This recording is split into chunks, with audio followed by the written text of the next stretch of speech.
उसका कारण बहुत ही सरल है, और कारण ये है कि हम एज ह्यूमंस, हमारी नेचर होती है, क्या नेचर होती है कि हम परिस्थितियों को परिवर्तित करने की कोशिश करते हैं, परिस्थिति को बदलना चाहते हैं। हमें लगता है if I am going to change this situation, things are going to change around me and things are also going to change inside me, but that's not true.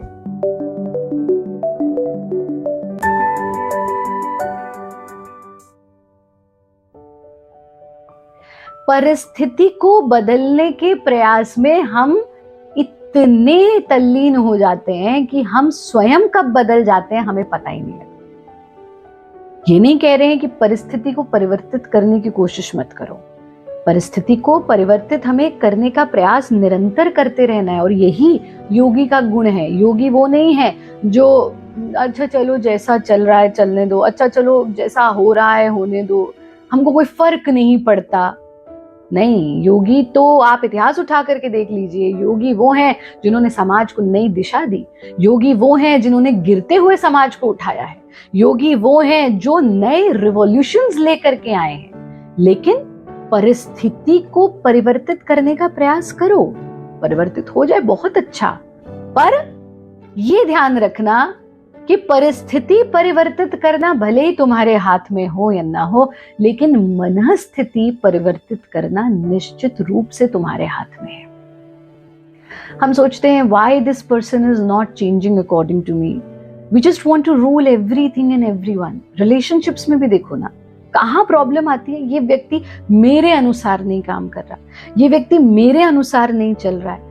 हम अपने जीवन साथी को रूल करना चाहते हैं, हम अपने बच्चों को कंट्रोल करना चाहते हैं, हम अपने रिश्तेदारों को कंट्रोल करना चाहते हैं, हम बॉस हैं तो हम अपने सबॉर्डिनेट्स को कंट्रोल करना चाहते हैं, सबॉर्डिनेट है तो वो बॉस को चाहता है कुछ भी करके, चाहे मस्का लगा के, चाहे तारीफ करके, मैं बस उनको किसी तरह से अपनी बात मनवा लूं। क्यों? क्योंकि हमारा अहंकार इतना बड़ा है कि हम चाहते हैं दूसरे हमारे अनुसार चले। ठीक, हम परिस्थिति को, लेकिन मजे की बात यह है कि तुम्हारा खुद का मन तुम्हारे अनुसार नहीं चलता। तुम सोचते हो अब तो मैं 1 हफ्ते का डाइट करूंगा, लेकिन बीच में गोलगप्पे आ जाते हैं, बीच में समोसा आ जाता है, और हमारा खुद का ही मन हमारी बात नहीं मान रहा है। वो कहता है सुबह तो उठना है, लेकिन चल थोड़ी देर और पिक्चर देख लेते हैं, नहीं नहीं नहीं नहीं डाइट तो करनी है, पर चल आज थोड़ा सा कुछ खा लेते हैं। तो जब आपका ही खुद का मन आपकी नहीं सुन रहा, तो आप कैसे एक्सपेक्ट कर सकते हैं कि दूसरे आपकी सुने, है ना। यहाँ पर परिस्थिति को बदलने की कोशिश करो। सही बात है, कोई व्यक्ति घर में है, उसके आचरण के कारण, उसके व्यवहार के कारण, वो जो कर रहा है उसके कारण, और लोगों के भी जीवन पर प्रभाव पड़ रहा है, उसे आप परिवर्तित करने की कोशिश करिए। पर ये मत सोचिए कि परिस्थिति बदलने से आपको आनंद मिलेगा। आपको आनंद सिर्फ और सिर्फ तब मिलेगा जब आप मनस्थिति पे कार्य करेंगे। अगर आपके मन ने मान लिया कि आप बीमार हैं, तो दुनिया की कोई ताकत आपको ठीक नहीं कर सकती। अगर आपके मन ने मान लिया कि आप अनहैप्पी हैं, तो दुनिया की कोई ताकत आपको हैप्पीनेस नहीं दे सकती। तो हमें मनस्थिति पे काम करना है। और मनस्थिति कैसे परिवर्तित होगी? नियमित योग साधना से। कैसे परिवर्तित होगी? सात्विक आहार से। कैसे परिवर्तित होगी? शास्त्रों को पढ़ने से। कैसे परिवर्तित होगी? योग फिलॉसफी को जानने से। मन क्या है, चित्त क्या है, अहंकार क्या है, चित्त की कितनी अवस्थाएं हैं, ये सब योग में आप पढ़ते हैं।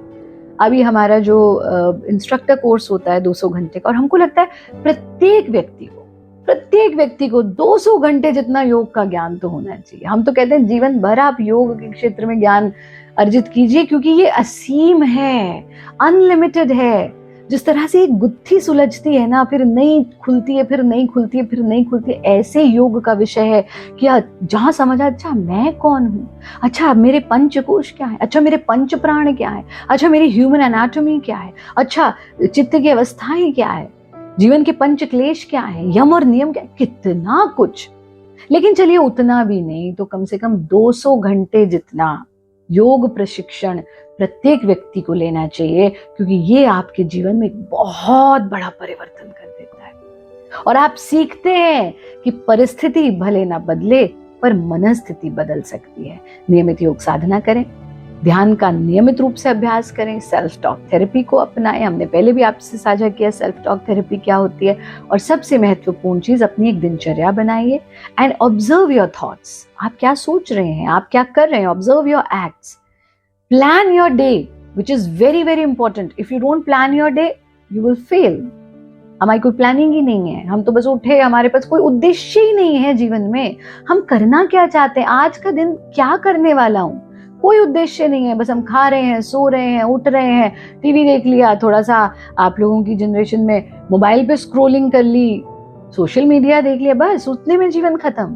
अरे जीवन बहुत कुछ प्राप्ति के लिए परमात्मा ने दिया। और जब हम प्राप्ति की बात करते हैं, सिर्फ मटीरियलिस्टिक प्राप्ति नहीं, मनुष्य जीवन मिला है तो परमात्मा का स्मरण करो। मनुष्य जीवन मिला है तो अपने तन को स्वस्थ करो, अपने मन को साधो, रोगों से दूर रहो, शोक से दूर रहो। और वो सिर्फ तभी हो सकता है जब तुम मनस्थिति पे कार्य करो। तो नियमित योग साधना करके अपनी मन की स्थिति को ठीक करिए। जैसे ही मन की स्थिति ठीक हो जाएगी, आप देखो, परिस्थिति बदलने से मनस्थिति बदले ना बदले इसकी कोई गारंटी नहीं, लेकिन मनस्थिति बदलने से परिस्थिति निश्चित रूप से बदलेगी, ये गारंटी हम आपको दे देते हैं।